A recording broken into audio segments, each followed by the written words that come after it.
does not have ability to sustain all when you give him access.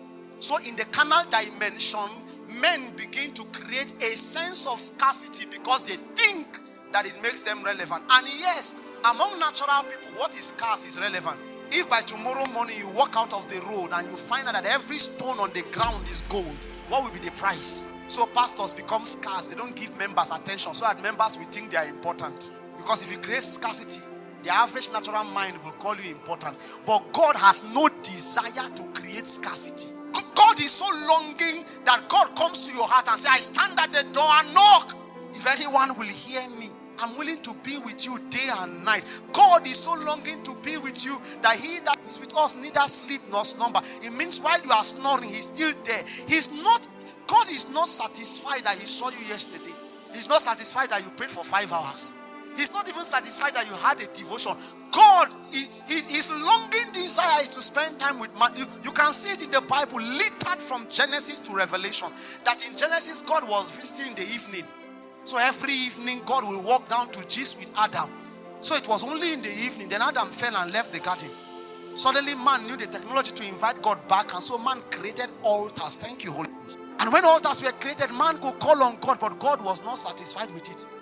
God wrapped himself in a man and began to visit people's houses. He could enter a house and they would kill a kid, bring milk, and they say, Abraham, I wanted to go to Sodom, but I'm missing you, so you are my friend. God wrapped himself and began to visit men. Do you know it was not enough for him? Then he came to Israel. He said, come out from the land of Egypt, and I will take you to a land flowing with milk and honey. He said, but because of your sin, I will not go with you. I will send an angel to go with you. I thought that God will be satisfied. God decided to wrap himself in a cloud and was walking with people in the wilderness for 40 years. Just to be close to them. And many a times he will look through the clouds and he will do a thing for them. But that was not enough for God. Suddenly God decided, no, this is not what we'll do. We love man so much, we need to stay with him longer than a pillar of cloud and fire. Because in that technology, when men saw the cloud and the fire, men ran away from God.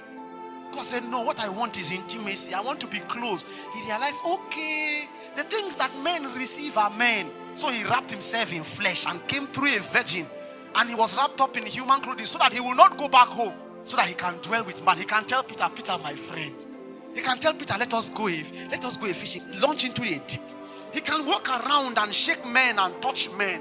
But while he was with them, he looked at them. He said, it is expedient for me to go away. They said, this is the best version of you we have had. He said, no, there's a problem with this version.